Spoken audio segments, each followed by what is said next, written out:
రవి పట్టుదల. ఒక స్ఫూర్తిదాయక ప్రయాణం. ఒక అందమైన పచ్చని పల్లెటూరు.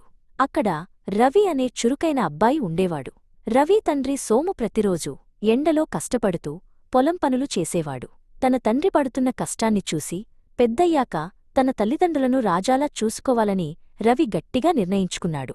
రవి తల్లి లక్ష్మి ఇరుగుపొరుగు ఇళ్లలో పనులు చేస్తూ రవిని చదివించేది. రవికి చదువు అంటే చాలా ప్రాణం. స్కూల్ నుండి రాగానే కిరోసిన్ దీపం వెలుగులో రాత్రి వరకు ఎంతో శ్రద్ధగా చదివేవాడు. తన తల్లి పడుతున్న శ్రమ వృథా కాకూడదని అతను ఎప్పుడూ తప్పించేవాడు. కాలం వేగంగా గడిచిపోయింది. రవి స్కూల్లోనూ కాలేజీలోనూ ఎంతో బాగా చదివి గొప్ప మార్కులు సాధించాడు. పట్టా పొందిన రోజున అతని సంతోషానికి అవధులు లేవు.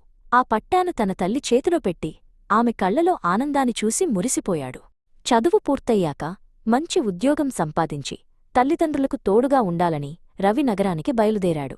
బస్సు ఎక్కే ముందు తండ్రి సోము తన దగ్గరున్న కొద్దిపాటి సొమ్మును రవి చేతిలో పెట్టి జాగ్రత్త నాయనా, బాగా కష్టపడు అని దీవించి పంపాడు. నగరం రవికి ఒక కొత్త లోకంలా అనిపించింది. ఎటు చూసినా రద్దీ, పెద్ద పెద్ద భవనాలు. రవి ఒక చిన్న గదిని అద్దెకు తీసుకుని ప్రతిరోజూ ఎన్నో కంపెనీలకు ఇంటర్వ్యూల కోసం వెళ్లేవాడు. చేతిలో ఫైల్ పట్టుకుని గంటల తరబడి ఎండలో తిరిగేవాడు. నెలలు గడుస్తున్నా మంచి ఉద్యోగం రాలేదు. ఉన్న డబ్బులు అయిపోవడంతో రవి ఒక చిన్న పంపిణీ సంస్థలో చాలా తక్కువ జీతానికి పనిలో చేరాడు. ఉదయం నుండి రాత్రి వరకు బరువులు మోస్తూ కష్టపడేవాడు. ఆ వచ్చే జీతం అతని భోజనానికే సరిపోయేది కాదు. ఒకరోజు రవి ఒక పార్కులో కూర్చుని తన పాత ఇంటి ఫోటోను చూస్తూ బాధపడ్డాడు. నేను ఎందుకో పనికిరానేమో, నా తల్లిదండ్రులకు నేను సాయం చేయలేకపోతున్నాను అని ఆశ కోల్పోయాడు. కన్నీళ్లు అతని కళ్ల నుండి రాలి ఫోటోపై పడ్డాయి. కాని వెంటనే రవికి తన తండ్రి చెప్పిన మాటలు గుర్తొచ్చాయి. అపజయం ఎదురైనప్పుడే నీ ధైర్యం తెలుస్తుంది. రవి కళ్ళు తుడుచుకున్నాడు. మళ్లీ కొత్త ఉత్సాహంతో పెద్ద కంపెనీలకు దరఖాస్తు చేయడం మొదలుపెట్టాడు. రాత్రింబవళ్లూ తన నైపుణ్యాలను మెరుగుపరుచుకున్నాడు. ఒక వారం తర్వాత నగరంలోనే పేరున్న ఒక పెద్ద కంపెనీ నుండి రవికి ఇంటర్వ్యూ పిలుపు వచ్చింది. రవి ఎంతో ఆత్మవిశ్వాసంతో ఆఫీసుకు వెళ్లాడు. అక్కడ మేనేజర్ రావు రవిని కష్టమైన ప్రశ్నలు అడిగారు. రవి వాటన్నింటికీ ఎంతో చక్కగా సమాధానాలు చెప్పాడు. ఇంటర్వ్యూ పూర్తయిన తర్వాత మేనేజర్ రావు నవ్వుతూ రవికి ఒక కవరును అందించారు.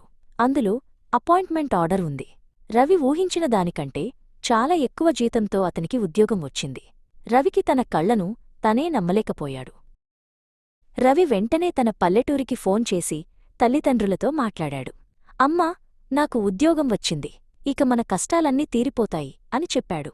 ఆ మాట విన్న సోము మరియు లక్ష్మి ఆనందంతో పరవశించిపోయారు.